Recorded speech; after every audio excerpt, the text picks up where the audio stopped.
തദ്ദേശ സ്വയംഭരണ സ്ഥാപനങ്ങളിലേക്ക് നടന്ന ഉപതെരഞ്ഞെടുപ്പ്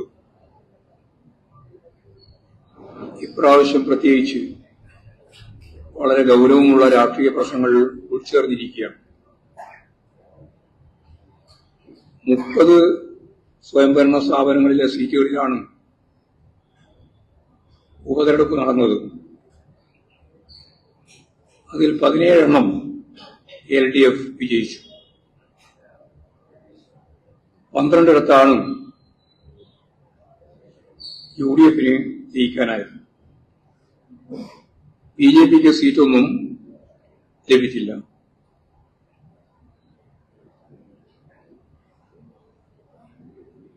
ഇവിടെ 7 മണ്ഡലത്തിൽ കോൺഗ്രസ് സ്ഥാനാർത്ഥികൾ 3ാം സ്ഥാനത്തേക്ക് തള്ളപ്പെട്ടു. ഇതിൽ ജയിച്ചതും തോറ്റതുമായ എണ്ണം അല്ല ഇതിലെ രാഷ്ട്രീയ പ്രാധാന്യം ചൂണ്ടിക്കാണിക്കാൻ ഉള്ളത്. മറിച്ച് കോൺഗ്രസ് 3ാം സ്ഥാനത്തേക്ക് തള്ളപ്പെട്ട ചില വാർഡുകളിൽ ചില സ്ഥലത്ത് SDPIക്ക് ജയിക്കാനായി. എന്ന് പറഞ്ഞാൽ കഴിഞ്ഞ പ്രാവശ്യം കോൺഗ്രസിന് 465 വോട്ട് ലഭിച്ച വാർഡിൽ ഇപ്രാവശ്യം കോൺഗ്രസിന് 148 വോട്ടാണ് കിട്ടിയത്.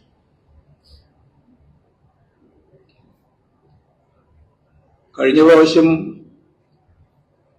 363 വോട്ട് ലഭിച്ച SDPIക്ക് ഇത്തവണ 674 വോട്ട് കിട്ടി. അത് UDFന്റെ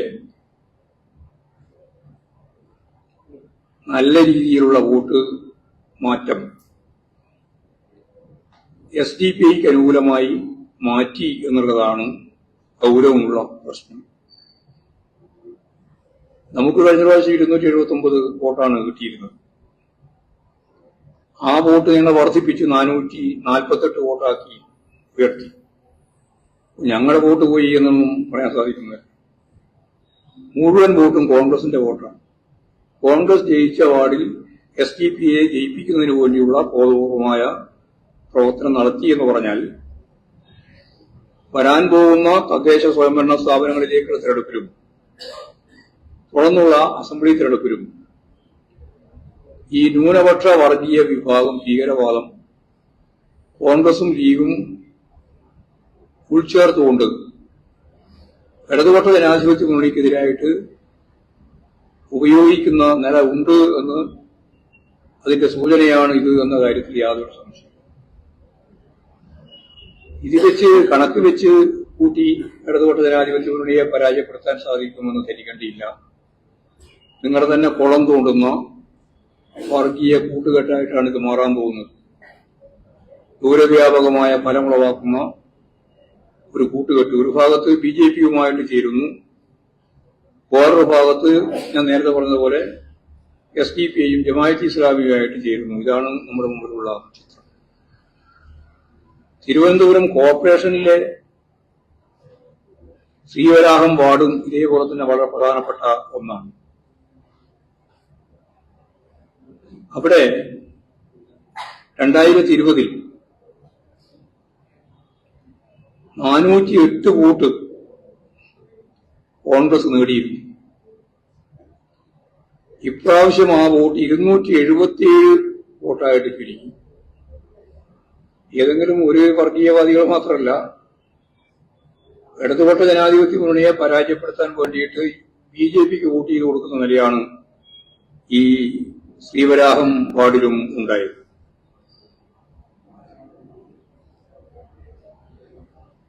.408 വോട്ട് 277 വോട്ടാക്കി. കോൺഗ്രസിന് കുറഞ്ഞ വോട്ട് BJPയുടെ വോട്ട് വർധനവായിട്ട് മാറി. ഇത് നേമത്തും അതുപോലെ തന്നെ തൃശൂരും. നേമം അസംബ്ലി നിയോജക മണ്ഡലത്തിലെ ഒ രാജഗോപാലിന്റെ വിജയവും ഇപ്രാവശ്യത്തെ പാർലമെന്റ് തെരഞ്ഞെടുപ്പിൽ തൃശൂരുള്ള സുരേഷ് ഗോപിയുടെ വിജയവും ഉറപ്പാക്കുന്നതിന് വേണ്ടി നടത്തിയിട്ടുള്ള പ്രവർത്തനത്തിന്റെ ഒരു രൂപം തിരുവനന്തപുരം കോർപ്പറേഷനിൽ BJPക്ക് അനുകൂലമായിട്ട് കോൺഗ്രസ് വോട്ട് മാറ്റുന്ന ചിത്രം ഇതിന്റെ ഭാഗമായിട്ട് കാണുകയാണ്. കഴിഞ്ഞ പ്രാവശ്യം 2020 തെരഞ്ഞെടുപ്പിൽ LDF പിടിച്ചെടുത്ത സീറ്റാണ് ഇത്. അതൊരു അട്ടിമറി വിജയം നടത്താൻ BJPക്ക് അനുകൂലമായ നിലപാട് സ്വീകരിക്കുകയാണ് യഥാർത്ഥത്തിൽ ഇവർ ചെയ്തത്. ഇടതുപക്ഷ ജനാധിപത്യ മുന്നണി അവിടെ ഈ പ്രതികൂല സാഹചര്യത്തിൽ BJP കോൺഗ്രസ് ഐക്യം രൂപപ്പെടുത്തിയിട്ടും 1358 വോട്ട് ഇടതുപക്ഷ സ്ഥാനാർത്ഥിക്ക് നേടാനായി എന്നുള്ളത് വളരെ വലിയ നേട്ടമാണ്. എല്ലാ അർത്ഥത്തിലും നല്ല വിജയമാണ് അവിടെ കരസ്ഥമാക്കാൻ സാധിച്ചത്. BJP കോൺഗ്രസ് കൂട്ടുകെട്ടിനെ തകർത്തുകൊണ്ട് LDF ആ സീറ്റ് നിലനിർത്തി. കരുനാഗപ്പള്ളിയാണ് വളരെ പ്രധാനപ്പെട്ട തിരഞ്ഞെടുപ്പ് നടന്ന 2 വാർഡുണ്ടായിരുന്നത്. അവിടെ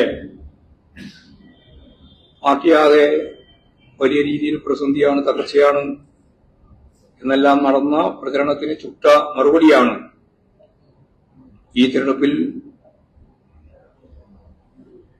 നല്ല വോട്ട് വിഹിതത്തോടെ അവിടെ 2 സീറ്റും ജയിക്കാൻ സാധിച്ചു എന്നുള്ളതാണ്.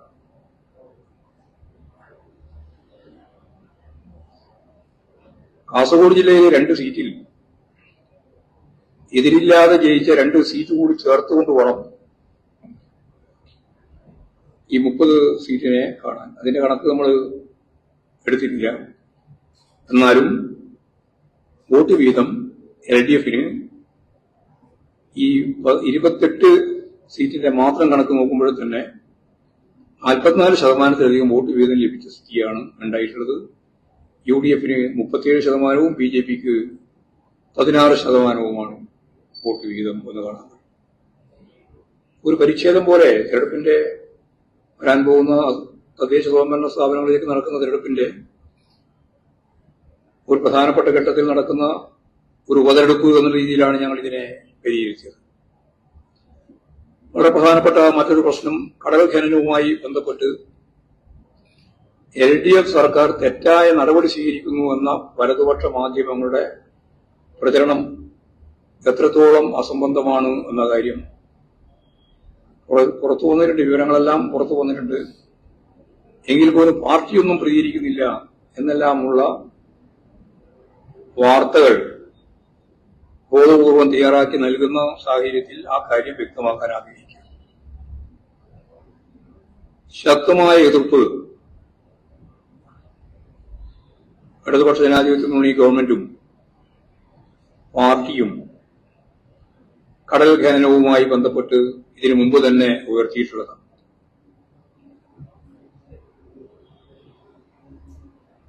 കൊച്ചിയിലും അതുപോലെ തിരുവനന്തപുരത്തും 2025 ജനുവരി 11 കൊച്ചി റായ് ഹോട്ടലിൽ വെച്ച് നടത്തിയിട്ടുള്ള കേന്ദ്ര മൈനിംഗ് മന്ത്രാലയം ആദ്യമായി റോഡ് ഷോയിൽ അതിന് എന്തു നിലപാടാണ് സ്വീകരിച്ചത് എന്ന് പറയുന്നതിന് പകരം ഇവിടെ യോഗം നടത്തി എന്ന മാത്രം വാർത്ത വെച്ചുകൊണ്ട് അർദ്ധസത്യം അവതരിപ്പിച്ച് സത്യം മറച്ചുവെക്കാനാണ് ചില മാധ്യമങ്ങൾ ശ്രമിച്ചത്. അവിടെ 2025 ജനുവരി 11 നടത്തിയിട്ടുള്ള ആ യോഗത്തിലും അതിനെ തുടർന്നുണ്ടായ നിലപാടുകളിലും കൃത്യമായി കേരളം അതിന്റെ പ്രതിഷേധം ശക്തിയായി ഉയർത്തിയിട്ടുണ്ട്. കേരളത്തിന്റെ പ്രതിനിധി ഉയർത്തിയ ശക്തിയായ വിമർശനമാണ് സത്യം പറഞ്ഞാൽ മാധ്യമങ്ങളിലൂടെ പുറത്തുവരികയും അതിനോട് മറ്റുള്ളവർ പ്രതികരിക്കാൻ തുടങ്ങുകയും ചെയ്തിട്ടുള്ളത്.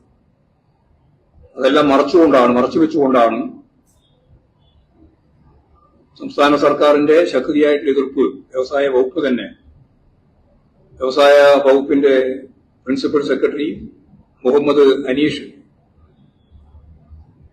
കേന്ദ്ര മൈനിങ്ങുമായിട്ട് ബന്ധപ്പെട്ട സെക്രട്ടറി കാന്താറാവു മുമ്പാകെ ഈ സംബന്ധിച്ചുള്ള അഭിപ്രായ വ്യത്യാസങ്ങൾ, കേരളത്തിന്റെ അഭിപ്രായങ്ങൾ കൃത്യമായിട്ട് അവതരിപ്പിച്ചിട്ടുള്ളതാണ്.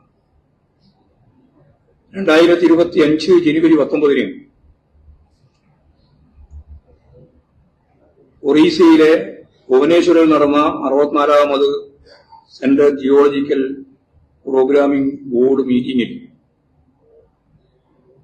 കേന്ദ്ര ഖനി സെക്രട്ടറിയായ കാന്തറാവു കേരളത്തിന്റെ ഉത്കണ്ഠ അറിയിക്കുകയും ചെയ്തിട്ടുള്ളത്. നമ്മുടെ അഭിപ്രായ വ്യത്യാസം അവർ അവിടെ തന്നെ ചൂണ്ടിക്കാണിച്ചിട്ടുള്ളത്.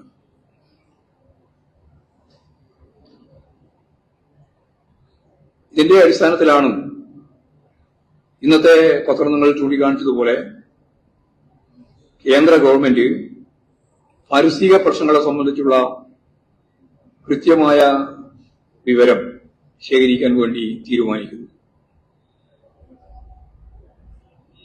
ഫെബ്രുവരി 13 സംസ്ഥാനത്തിന്റെ താൽപര്യങ്ങൾ സംരക്ഷിച്ചുകൊണ്ട് മാത്രമേ ധാതു പരിവേഷണത്തിനും ഖനനത്തിനുമുള്ള ലേല നടപടികൾ ആരംഭിക്കാൻ പാടുള്ളൂ എന്നും വ്യവസായ വകുപ്പ് വീണ്ടും കത്ത് നൽകുകയുണ്ടായി. 2023 ഭേദഗതിക്ക് ശേഷം അതിൽ വന്ന മാറ്റങ്ങൾ വളരെ ഗൗരവതരമാണ്. യഥാർത്ഥത്തിൽ ഇപ്പോൾ ഇവിടെ UDF ഉൾപ്പെടെയുള്ളവര് എന്തോ ഇതിനെതിരായി ശക്തിയായിട്ട് മുന്നോട്ടേക്ക് വരികയാണ് എന്നുള്ളൊരു പ്രതീതി ജനിപ്പിക്കാനാണ് ശ്രമിക്കുന്നത്. 23 ഈ ഭേദഗതി ഞാൻ നേരത്തെ പറഞ്ഞതുപോലെ അവതരിപ്പിച്ചത്. ആ ഭേദഗതി അവതരിപ്പിച്ചുകൊണ്ട് കാര്യമായ ചർച്ചയൊന്നും നടന്നില്ല. കാരണം മണിപ്പൂർ സംഭവവുമായിട്ട് ബന്ധപ്പെട്ട് പ്രതിഷേധിച്ച് പ്രതിപക്ഷമൊന്നും തന്നെ ഉണ്ടായിരുന്നില്ല. ഒരു കേരളത്തിലെ 18 MP അന്നും ആരും ഒരു തരത്തിലുള്ള പ്രതിഷേധവും രേഖപ്പെടുത്തിയില്ല. അന്നുമില്ല, അതിന് ശേഷവുമില്ല. അപ്പോ ആഴക്കടൽ ധാതുക്കളുടെ പരിവേഷണത്തിനും ഖനനത്തിനും രണ്ടായി അനുമതി നൽകുക, അത് രണ്ട് ഭാഗമായിട്ട് തിരിച്ചു നൽകുക എന്നുള്ളതൊക്കെയായിരുന്നു ആദ്യം അന്വേഷിച്ചിരുന്നത്. സർക്കാർ ഏജൻസികൾക്ക് നൽകുന്ന ഇത്തരത്തിലുള്ള അനുവാദത്തിന് പുറമെ അത് പൂർണ്ണമായിട്ട് മാറ്റി സ്വകാര്യവൽക്കരണത്തിന് വേണ്ടിയുള്ള ബോധപൂർവമായ ഇടപെടലാണ് ഇപ്പോഴും നടത്തിക്കൊണ്ടിരിക്കുന്നത്. അപ്പോ ആഴക്കടൽ ഖനനത്തിന് തീരദേശ ജനവിഭാഗങ്ങളെ മുഴുവൻ ബാധിക്കുന്ന എല്ലാ അർത്ഥത്തിലുമുള്ള 12 നോട്ടിക്കൽ മൈലിന്റെ അപ്പുറത്ത് 50 നോട്ടിക്കൽ മൈൽ വരെയുള്ള പ്രദേശം രണ്ടും ചേർത്തുകൊണ്ട് ഖനനം നടത്താനുള്ള സൗകര്യമാണ്. അത് കേവലമായ പൂഴി മാത്രമായിരിക്കില്ല, ധാതുക്കൾ ഉൾപ്പെടെ നിരവധി കാര്യങ്ങൾ ഇതിന്റെ ഭാഗമായിട്ട് അവർക്ക് ഉപയോഗിക്കാൻ കഴിയുമെന്നാണ് ഇപ്പോൾ കാണുന്നത്. അത് ഈ 50 വർഷം വരെ അനുമതി നൽകുന്ന നിലയാണ് സ്വീകരിക്കുന്നത്. വന്ന ഈ പ്രശ്നങ്ങളെല്ലാം വെച്ച് ശക്തിയായ രീതിയിലുള്ള സമരവും പ്രക്ഷോഭവും ഇടതുപക്ഷ പ്രസ്ഥാനങ്ങളും അതുപോലെ തന്നെ ട്രേഡ് യൂണിയൻ പ്രസ്ഥാനങ്ങളുമെല്ലാം കടലോര മേഖലയിൽ നടത്തിക്കൊണ്ടിരിക്കുമ്പോഴാണ് നീണ്ടുനിൽക്കുന്ന സമരപ്രക്ഷോഭം ആരംഭിച്ച ആ സന്ദർഭത്തിലാണ് സംസ്ഥാന ഗവൺമെന്റ് എന്തോ ഇതിന് അനുകൂലമായ നിലപാട് സ്വീകരിക്കുന്നുവെന്ന പച്ചക്കള്ളം തട്ടിവിടുന്നതിനു വേണ്ടി ചില മാധ്യമങ്ങൾ തയ്യാറായിട്ടുള്ളത്. അത് അങ്ങേയറ്റം പ്രതിഷേധാത്മകമായ ഒരു നിലപാടാണ് എന്ന് ഞാൻ ചൂണ്ടിക്കാണിക്കുകയാണ്. അപ്പോ ധാതു പരിവേഷണവും ഖനനവും വളരെയേറെ ശ്രദ്ധേയമായിട്ട് കൈകാര്യം ചെയ്യേണ്ടുന്ന ഒന്നും നമ്മുടെ ആവാസ വ്യവസ്ഥയെ തന്നെ പ്രതികൂലമായിട്ട് ബാധിക്കുന്ന ഇന്നത്തെ സാഹചര്യത്തിൽ ഇതിനെതിരായി അതിശക്തിയായിട്ടുള്ള പ്രക്ഷോഭങ്ങളും സമരങ്ങളും മത്സ്യത്തൊഴിലാളികൾ മാത്രമല്ല, കടലോര മേഖലയിലുള്ള മുഴുവൻ ജനങ്ങളും, കേരളത്തിന്റെ ഒരറ്റം മുതൽ മറ്റൊരറ്റം വരെയാണ്, ഏതെങ്കിലും ഒരു ഭാഗം മാത്രമല്ല, എല്ലാ പാട്ടത്തിനും കൊടുക്കുകയാണ്. അത്തരത്തിലുള്ള നമ്മുടെ തീരദേശം മുഴുവൻ സ്വകാര്യ വ്യക്തികൾക്ക് തീരെഴുതി കൊടുക്കുന്ന ഒരു സംഭവമാണ് വരാൻ പോകുന്നത്. ഇതിന്റെ ഭാഗമായിട്ട് അറിയാൻ സാധിച്ചത് ഒന്നും തന്നെ മണൽ ഉൾപ്പെടെയുള്ള ഒന്നും തന്നെ ഇങ്ങോട്ടേക്ക് കൊണ്ടുവരേണ്ടുന്ന പ്രശ്നമില്ല. കടലിൽ നിന്ന് തന്നെ അത് കൃത്യമായിട്ട് കൈകാര്യം ചെയ്ത് ലോകത്തിന്റെ വിവിധ മേഖലയിലേക്ക് അയക്കാനുള്ള സംവിധാനമാണ് ഉള്ളത്. അതുകൊണ്ട് അതിങ്ങോട്ടേക്ക് ഞങ്ങൾ പ്രവേശിപ്പിക്കില്ല എന്ന് പറയുന്ന ഒരു കാര്യമില്ല. ശാക്തിയായ സമരങ്ങളിലേക്ക്, പ്രക്ഷോഭങ്ങളിലേക്ക് പോകണം. UDF അസംബ്ലിയിൽ ചർച്ച ചെയ്തപ്പോ മുഖ്യമന്ത്രി തന്നെ ചോദിച്ചു, നമുക്കിതിനെതിരായി യോജിച്ച സമരം പറ്റുമോ? അപ്പൊ ആലോചിച്ചിട്ട് പറയാം എന്നാണ് പറഞ്ഞത്. ഇന്നലെ UDFന്റെ യോഗം ചേർന്നപ്പോൾ അവർ തീരുമാനിച്ചു ഒരു യോജിച്ച സമരവും വേണ്ട. യോജിച്ച സമരത്തിലൊന്നും അവരില്ല. കാരണം അവർ നല്ലതുപോലെ പ്രതിക്കൂട്ടിലാകപ്പെടുമെന്ന് മനസ്സിലാക്കിയപ്പോ രക്ഷപ്പെടുത്താൻ വേണ്ടിയുള്ള ശ്രമമാണ് ചില മാധ്യമങ്ങൾ ഉൾപ്പെടെ നടത്തിയിരുന്നത്. ഇത്തരത്തിലുള്ള തെറ്റായ പ്രചരണങ്ങൾ ഗവൺമെന്റിനെതിരായിട്ടും പാർട്ടിക്കെതിരായിട്ടും സംഘടിപ്പിക്കുന്നു എന്നുള്ളതാണ് പ്രധാന. പാർട്ടിയുടെ നേതൃത്വമൊന്നും പ്രതികരിച്ചില്ല എന്നാണ്. എവിടെയാണ് പ്രതികരണം നടത്താതിരുന്നത് എന്ന കാര്യം മനസ്സിലായില്ല. പാർട്ടിയുടെ സംസ്ഥാനതല ജാഥ നടത്തിയല്ലോ, ഒരു കുളത്തിലേ ചെയ്യും. ഞാനായിരുന്നു ആ ജാഥയുടെ ലീഡർ. കൊല്ലത്താണ് ആദ്യമായിട്ട് ഈ പ്രശ്നം അടിസ്ഥാനപ്പെടുത്തിയിട്ട് ആ ജാഥ പ്രതികരിച്ചത്. അന്ന് ഞങ്ങൾ പറഞ്ഞു ഒരു തരത്തിലും അനുവദിക്കാൻ പറ്റില്ല. തീരപ്രദേശത്തെ മത്സ്യത്തൊഴിലാളികളെയും ജനങ്ങളെയും അതിന്റെ ആവാസ വ്യവസ്ഥയെയും തകർക്കുന്ന ഈ ആഴക്കടൽ ഖനനവുമായിട്ട് ബന്ധപ്പെട്ട് സ്വകാര്യവൽക്കരണത്തിലേക്ക് നീങ്ങുന്ന ഈ പ്രശ്നത്തിൽ ഒരു തരത്തിലും പാർട്ടിയും ഗവൺമെന്റും ഇടതുപക്ഷ മുന്നണി ഗവൺമെന്റും അനുവദിക്കുന്നതല്ല. അതിനെതിരായി ശക്തിയായ പോരാട്ടവും സമരവും നടത്തേണ്ടതുണ്ട് എന്ന് കൊല്ലത്ത് അന്ന് ഞാൻ അവിടെ ജാഥ എത്തിയപ്പോൾ അന്നത്തെ ബ്രേക്ക്ഫാസ്റ്റ് മീറ്റിംഗിന്റെ ഭാഗമായിട്ട് ഉയർന്നു വന്ന പ്രശ്നം എന്ന രീതിയിൽ ആ കാര്യം പൊതുസമ്മേളനത്തിന്റെ ഭാഗമായിട്ട് അവതരിപ്പിച്ച അന്നാണ്. അതൊരു വർഷത്തിലധികമായി. ഈ 2023 ഈ നിയമം പാസ്സാക്കുന്ന ആഗസ്റ്റ് 3-ാം തീയതിയാണ് ഈ നിയമം പാസ്സാക്കുന്നത്. ആ നിയമം 1-ാം തീയതി പാർലമെന്റിൽ വരുന്നു, 3-ാം തീയതി രാജ്യസഭയിൽ വരുന്നു. അതാണ് പാസ്സാക്കിയെടുക്കുന്നത്. ഒരു കോൺഗ്രസ് MP എതിരായിട്ട് അക്ഷരം വേണ്ടിയിട്ടില്ല. അന്നും വേണ്ടിയില്ല, അതിന് ശേഷവും വേണ്ടിയിട്ടില്ല. ഞങ്ങളാണ് ഇതിന് ആദ്യമായിട്ട് പ്രതികരിച്ചത്. പിന്നീട് തൊഴിലാളികളാകെ അതിശക്തിയായിട്ടുള്ള പ്രക്ഷോഭത്തിലേക്കും സമരത്തിലേക്കും വന്നിട്ടുണ്ട്. അപ്പൊ ഇതെല്ലാം മൂടി വെച്ചുകൊണ്ട് എന്തോ ഇടതുപക്ഷ ജനാധിപത്യ മുന്നണി ഗവൺമെന്റ് ഈ ആഴക്കടൽ ഖനനത്തിന് അനുകൂലമായ നിലപാട് സ്വീകരിക്കുന്നു എന്നുള്ള പ്രചരണം തികച്ചും തെറ്റാണ്, അടിസ്ഥാനപരമായി തെറ്റാണ്. CPIM അതിന്റെ കൃത്യമായ നിലപാട് മുമ്പ് തന്നെ വ്യക്തമാക്കിയിട്ടുണ്ട്. അവിടെ തന്നെയാണ് ഞങ്ങൾ ഇപ്പോഴും നിൽക്കുന്നത് എന്ന കാര്യമാണ് അത് സംബന്ധിച്ച് പറയാനുള്ളത്. ഇതാണ് പൊതുവായിട്ട് പറയാനുള്ളത്. പാർട്ടി LDFന്റെ എംപിമാരൊന്നും ഉണ്ടായിരുന്നല്ലോ. ആകെ ഞാൻ ഈ പറഞ്ഞ പോലെ വളരെ ചുരുക്കല്ലേ ഉള്ളൂ.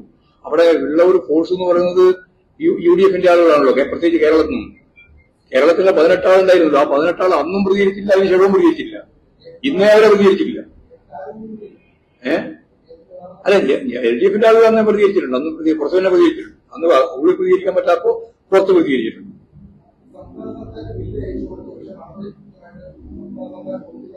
ആരെയും അത് എപ്പോ അങ്ങനെ പറഞ്ഞുകൊണ്ടിരിക്കുന്നതാണല്ലോ. നിങ്ങളെല്ലാം സ്ഥിരം പറഞ്ഞുകൊണ്ടിരിക്കുന്ന ഒരു പല്ലവിയല്ലേ. അത് ഞാൻ പറഞ്ഞത് കൃത്യമായിട്ട് എല്ലാ കാര്യവും ചെയ്തിട്ടുണ്ട്. ഇപ്പം നമ്മള് ദുരന്തം വന്നപ്പോൾ ദുരന്തത്തിന്റെ അയച്ചു കൊടുത്തില്ല പറഞ്ഞ പോലെയാണ്. പറയാൻ പറ്റുന്ന ഏറ്റവും പ്രധാനപ്പെട്ട ഒന്നാമത്തെ കാര്യം, കേന്ദ്രത്തിനെ സംരക്ഷിക്കാൻ സംസ്ഥാന ഗവൺമെന്റിനെ കുറ്റപ്പെടുത്താൻ ഏറ്റവും പ്രധാനപ്പെട്ട ഏടി ആലോചിക്കൊണ്ട് പറയാൻ പറ്റുന്ന ഒരു കാര്യം അങ്ങോട്ട് അയച്ചു കൊടുത്തിട്ടില്ല എന്ന് പറയുന്നതാണ്. ആ അസംബന്ധമാണ്. ഇമാതിരി കുറെ അസംബന്ധം പറയുന്ന ഒരാൾ കളവല്ലാണ്ട് വേറെ ഒരു കാര്യവും സത്യമായിട്ട് പറയില്ല. അതിനെ ന്യായീകരിക്കാൻ വേണ്ടിയിട്ട് നിങ്ങളെ പോലുള്ള കുറെ പത്രവും മാധ്യമവും അത് വെച്ചിട്ടാണ് അവരുടെ കളിക്കുന്നത്. നിങ്ങളാണ് അവരെ മോശമാക്കുന്നത്. കാരണം ഇത് പഠിച്ചു പോയിരിക്കുന്നു. എന്തെങ്കിലും ഒന്ന് തെറ്റായ കാര്യം പറയുക, എന്നിട്ട് അതിനെ ന്യായീകരിക്കാൻ വേണ്ടി കുറെ മാധ്യമങ്ങൾ അങ്ങോട്ട് ഇറങ്ങി അവതരകളായിട്ട് പുറപ്പെടുക. എന്നിട്ട് അതിനെപ്പറ്റി ന്യായമായിട്ട് ഞങ്ങൾ പറയുമ്പോൾ ആ പറയുന്നതിനെ വക്രീകരിക്കുന്നതിന് വേണ്ടിയിട്ട് ബോധപൂർവമായിട്ട് ഇടപെടൽ നടത്തുക തീരെ തെറ്റായ നിലപാടായി. അതുകൊണ്ട് മാധ്യമങ്ങളോടാണ് എനിക്ക് പറയാനുള്ളത്, മാധ്യമങ്ങൾ എടുത്ത നിലപാട് ശരിയായ നിലപാടല്ല. സത്യം പറയാൻ ഞങ്ങളിത് കൃത്യമായ സമീപനം സ്വീകരിച്ചിട്ടാണ് മുന്നോട്ടേക്ക് പോയിട്ടുള്ളത്. അതാണ് അത് സംബന്ധിച്ച് പറയാനുള്ളത്.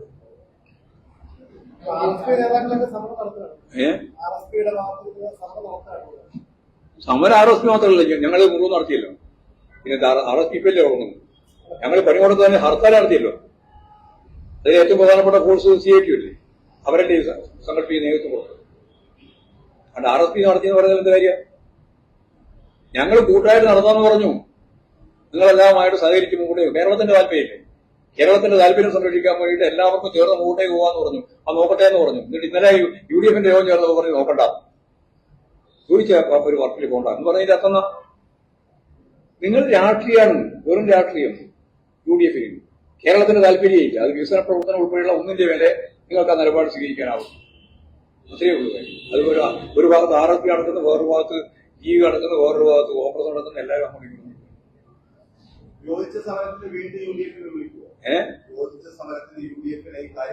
ഞാൻ ഇത്രയും പറഞ്ഞ മലയാളം മനസ്സിലായില്ലേ? UDF-ന്റെ ആളുകളോട് നേരിട്ട് തന്നെ സംസാരിച്ചു. അസംബ്ലിയിലും പറഞ്ഞു, മുഖ്യമന്ത്രി ഉൾപ്പെടെ പറഞ്ഞു, നമുക്ക് കേരളത്തിന്റെ പ്രശ്നം എന്ന രീതിയിൽ ഈ ഖനനം വളരെ അപകടകരമായ ഒന്നാണ്. മത്സ്യത്തൊഴിലാളികൾക്ക് മാത്രമല്ല, ഈ തീരമേഖലയിലെ ആവാസ വ്യവസ്ഥയെ തന്നെ ബാധിക്കുന്ന ഒന്നാണ്. അതുകൊണ്ട് അതും സ്വകാര്യവൽക്കരണമാണ്. അതിനെതിരായി അതിശക്തിയായിട്ടുള്ള പോരാട്ടം നമുക്ക് കേരളം ഒറ്റക്കെട്ടായിട്ട് മുമ്പോട്ടേക്ക് പോകുന്നതിന് നിങ്ങൾക്ക് തടസ്സം ചോദിച്ചപ്പോൾ നമുക്ക് നോക്കാം, അന്വേഷിക്കാം എന്ന് പറഞ്ഞു. UDF-ന്റെ ഇന്നലത്തെ യോഗത്തിൽ അവർ തീരുമാനിച്ചു വേണ്ടാന്ന്. പിന്നെ ഇനിയെന്ത് ചെയ്യണമെന്നാ പറഞ്ഞു? അല്ല, നിങ്ങളെന്താ ഉദ്ദേശിച്ചു? അല്ല, എത്ര പ്രാവശ്യം വീണ്ടും വേണ്ടതില്ല എന്ന് തീരുമാനിച്ചു കഴിഞ്ഞാൽ പിന്നെ പറയാൻ പറ്റുമോ? ഞങ്ങൾ ഇനി നിങ്ങൾ പറയുന്നത് പോലെ പോകണമെങ്കിൽ വീണ്ടും ആവശ്യപ്പെടാം. ആ വീണ്ടും ആവശ്യപ്പെട്ടാൽ വീണ്ടും അവർ പറയും ഞങ്ങൾക്ക് തന്നെ സ്വാധീനമുണ്ട്, ഞങ്ങൾ തന്നെ സമരം നടത്തിക്കൊള്ളാം. അതല്ലല്ലോ കേരളത്തിന്റെ ഭാവി നിർണ്ണയിക്കുന്ന പ്രധാനപ്പെട്ട പ്രശ്നം. എന്താ മുഖ്യമന്ത്രിയെല്ലാം അതെ അന്നേരം വരുന്ന ഓരോന്ന് വാർത്തകൾ പറഞ്ഞുകൊണ്ടിരിക്കുകയാണ്. അസംബ്ലിയിൽ തന്നെ പറഞ്ഞല്ലോ, പ്രതികരിക്കുന്നില്ല എന്ന് പറയും. എന്ത് അടിസ്ഥാനത്തിലാണ് പറയുന്നത്?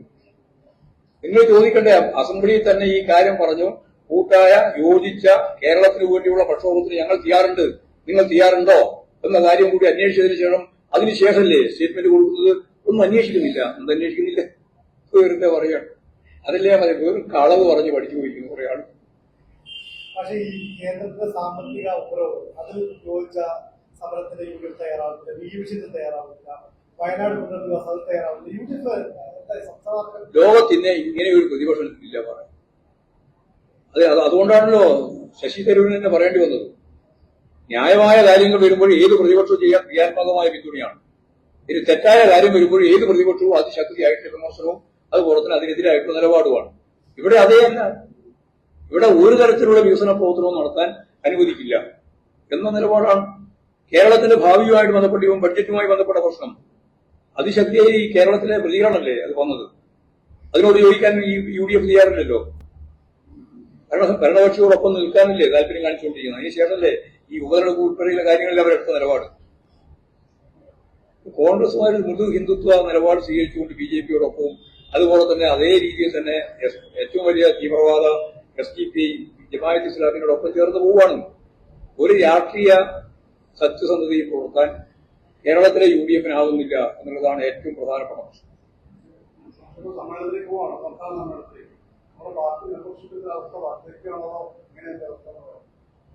ഞാനൊരു പ്രത്യേക പത്രസമ്മേളനം നടത്താൻ ഉദ്ദേശിക്കുന്നുണ്ട് സമ്മേളനവുമായിട്ട് ബന്ധപ്പെട്ട് കൊല്ലത്ത്.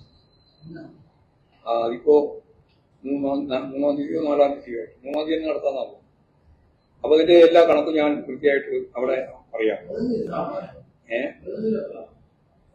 പ്രതിനിധികളുടെ നമ്പർ ഉൾപ്പെടെ കാരണം അതിൽ ഒബ്സർവർ ഉൾപ്പെടെയുള്ള കുറെ നമ്പർ ഒക്കെ വരുന്നുണ്ട്. സർക്കാർ ഒരു താല്പര്യവും കുറയുന്നുമില്ല. ജനങ്ങളുടെ താല്പര്യം അസാധ്യപരമായ രീതിയിൽ ഉയർന്നുകൊണ്ടിരിക്കുന്നു. നിങ്ങൾക്കെല്ലാം കുറച്ച് ആൾക്കുള്ള താല്പര്യം നിങ്ങളുടെ തലയിലുള്ളതാണ് ഈ താല്പര്യക്കുറവ്. അത് ഈ ജനങ്ങളുടെ താല്പര്യക്കുറവാക്കി മാറ്റാനാണ് നിങ്ങൾ ശ്രമിച്ചുകൊണ്ടിരിക്കുന്നത്. ഇതൊക്കെ ഞങ്ങൾക്ക് മനസ്സിലായത് തന്നെയാണ്. മാധ്യമങ്ങളുടെ ഒരു മാനസിക അവസ്ഥ ഞങ്ങൾക്ക് മനസ്സിലാവും.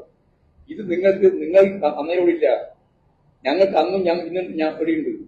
അന്ന് ഈ കഴിഞ്ഞ 18-ാം ലോകസഭ തെരഞ്ഞെടുപ്പ് ഇപ്പം കഴിഞ്ഞല്ലേ, 17-ാം ലോകസഭാ തെരഞ്ഞെടുപ്പ് കഴിഞ്ഞപ്പോ ഞങ്ങള് 123 സീറ്റിൽ ഞങ്ങൾ തോറ്റിരുന്നു. അപ്പൊ പിന്നെ ഇവിടെ മാധ്യമങ്ങളെല്ലാം കൂടി ചേർന്ന് തീരുമാനിച്ചത് പിണറായി വിജയന്റെ അവസാനത്തെ ഗവൺമെന്റ് അടുത്ത് വരുന്നു, പണി തീർന്നു. കാരണം 123 ജയിച്ചു കിടക്കല്ലേ. പിന്നെ കേന്ദ്ര ഏജൻസി ഉപയോഗിച്ചുകൊണ്ട് സ്വർണം കള്ളക്കടത്തുന്നത്. എന്താ സ്വർണം കള്ളം, എവിടേക്കാ ചെമ്പ്, അതുപോലെ തന്നെ ഇറാൻ ഉൾപ്പെടെ എല്ലാം ബിരിയാണി ചെമ്പ് എല്ലാം സ്വർണം കടത്തിയതിന്റെ കാര്യം ചിത്രം. കേന്ദ്ര ഏജൻസികൾ 8 വന്നു. 8 അന്വേഷണം മുഖ്യമന്ത്രിയുടെ ഓഫീസ് ഉൾപ്പെടെ എല്ലാം കഴിഞ്ഞിട്ട് തെരഞ്ഞെടുപ്പ് കഴിഞ്ഞ് നോക്കിയപ്പോൾ എല്ലാ പത്രങ്ങളും പറഞ്ഞു പ്രാവശ്യം ഉറപ്പാണ് UDF. അവസാനം വോട്ട് എണ്ണി നോക്കിയപ്പോൾ 99 സീറ്റ് നമ്മൾ ജയിച്ചു. അന്നും ഇതേ മാനസികാവസ്ഥയായിരുന്നു മാധ്യമങ്ങൾക്ക് ഉണ്ടായിരുന്നത്. അല്ലെങ്കിൽ ഇതേ മാനസികാവസ്ഥ ഉത്പാദിപ്പിക്കാനാണ് മാധ്യമങ്ങൾ മുഴുവൻ കേരളത്തിൽ ശ്രമിച്ചത്. അതുകൊണ്ടാണല്ലോ ഞാൻ പറയുന്നത്, ഈ മാധ്യമം ലോകത്തിൽ എവിടെയില്ലാതെ സീസാണ്. കേരളത്തിൽ കമ്മ്യൂണിസ്റ്റ് വിരുദ്ധതയുടെ അങ്ങേ തല ഇത്ര ശക്തമത്തായിട്ട് കമ്മ്യൂണിസ്റ്റ് വിരുദ്ധത അവതരിപ്പിക്കുന്ന, ഇടതുപക്ഷ വിരുദ്ധത അവതരിപ്പിക്കുന്ന, വലതുപക്ഷ ആശയ നിർമ്മിതിക്ക് വേണ്ടി പ്രവർത്തിക്കുന്ന മറ്റൊരു മാധ്യമ ശൃംഖല ലോകത്തെവിടെയില്ല. ഇത് ഞാൻ നേരത്തെ വളരെ വ്യക്തമായിട്ട് പറഞ്ഞു. ഇപ്പോ തന്നെ ഞങ്ങൾ അതില്ല,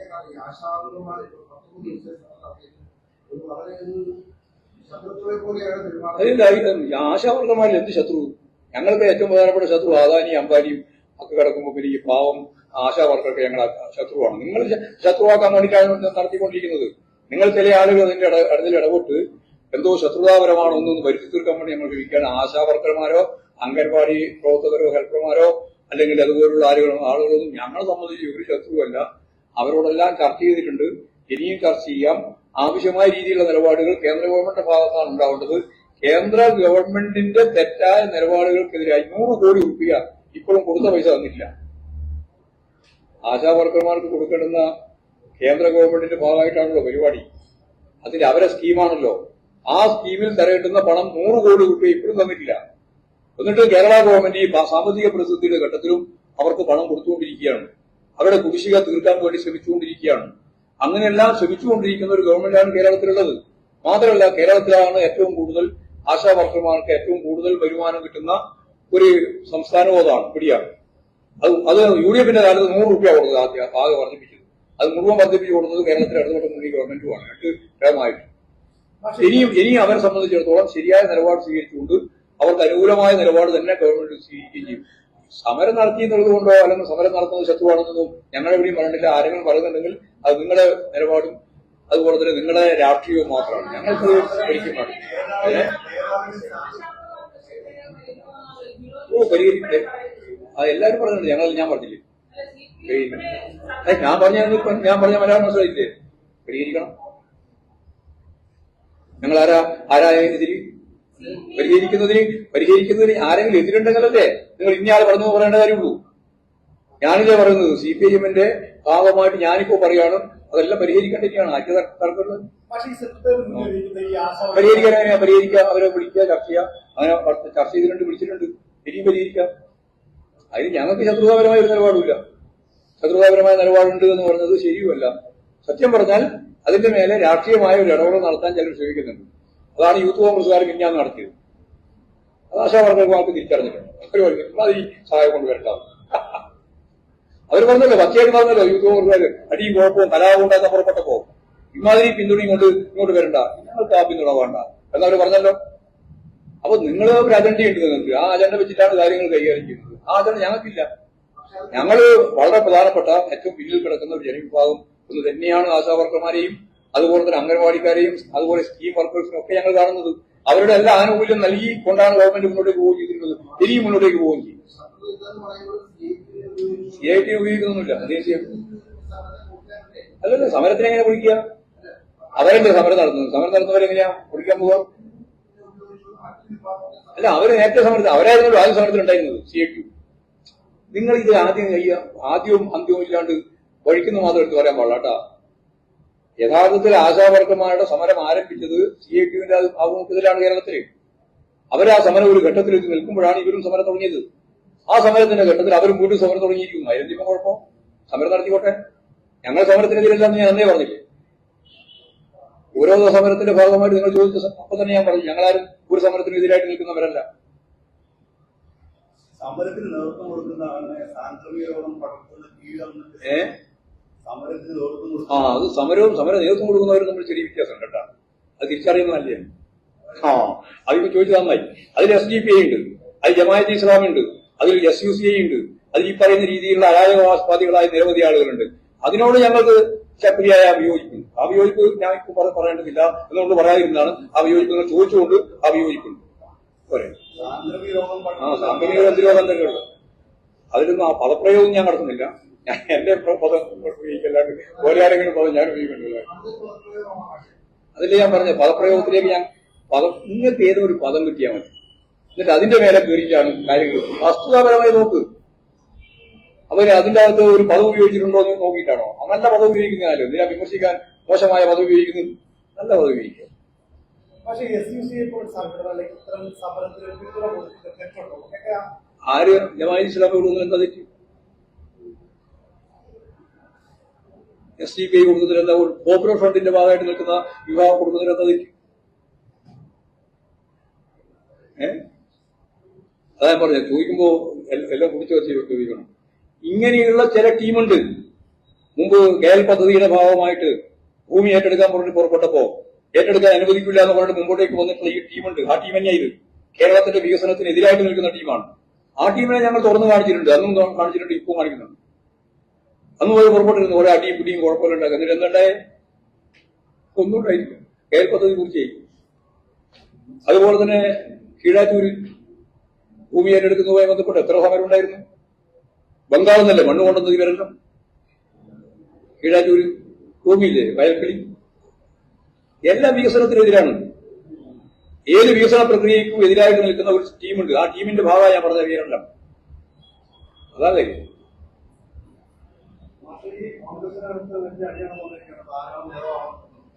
അതിനൊന്നും വലിയ ആവശ്യമില്ലാവില്ല. പിന്നെ വെറുതെ അടിക്കുക മാത്രമേ ഉള്ളൂ. ഇതായാലല്ലേ മുഖ്യമന്ത്രി ആരാവണമെന്നല്ലേ ഇപ്പൊ അറിയിക്കേണ്ടിയുള്ളൂ. ഞാൻ എന്തായാലും ഒരു ഉൾക്കണ്ടിയില്ലല്ലോ. ഞങ്ങൾ ഈ പ്രാവശ്യം മൂന്നാമത്തെ ടേം ഇടതുപക്ഷ ഗവൺമെന്റ് അധികാരത്തിൽ അതിനു വേണ്ടിയിട്ടുള്ള സംഘടനാപരവും രാഷ്ട്രീയവുമായ പ്രവർത്തനങ്ങളാണ് കേരളത്തിലെ തദ്ദേശ സ്വയംഭരണ സ്ഥാപനങ്ങളിലേക്ക് ഞങ്ങൾ നടത്താൻ പോകുന്നത്. അതിന്റെ തുടർച്ചയായിട്ട് അസംബ്ലിയിലേക്ക് 2026 മെയ്യിൽ നടക്കാൻ പോകുന്ന അസംബ്ലിയിലേക്ക് നമ്മൾ എടുക്കാൻ പോകുന്ന നിലപാടാണ്. അതുകൊണ്ട് അതിന് ഞങ്ങൾക്ക് ഉൾക്കണ്ടിയില്ല, ഒരു സംശയമില്ല. അവർക്ക് ഒരു 3-4 മന്ത്രിമാർ മുഖ്യമന്ത്രിയുണ്ട്. ഇപ്പൊ കുഞ്ഞാലി കൂടി വന്നതോടുകൂടി പണങ്ങൾ ഒന്നും കൂടി കൂട്ടാം.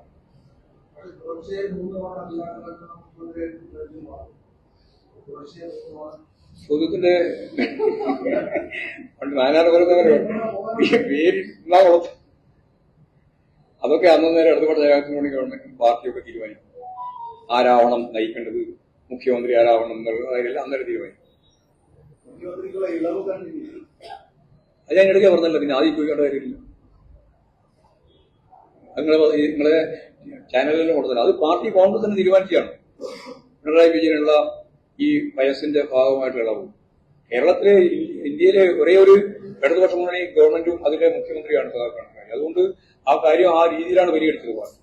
24 പാർട്ടി കോൺഗ്രസ് അല്ല തീരുമാനിക്കുക, ഇപ്പം തീരുമാനിക്കാൻ പറ്റും. 24 പാർട്ടി കോൺഗ്രസ് എന്ത് തീരുമാനിക്കണമെന്ന് 24 പാർട്ടി കോൺഗ്രസ് അല്ലേ തീരുമാനിക്കുക, അല്ലേ? മുൻകൂട്ടി തീരുമാനിക്കും. ആയില്ലേ?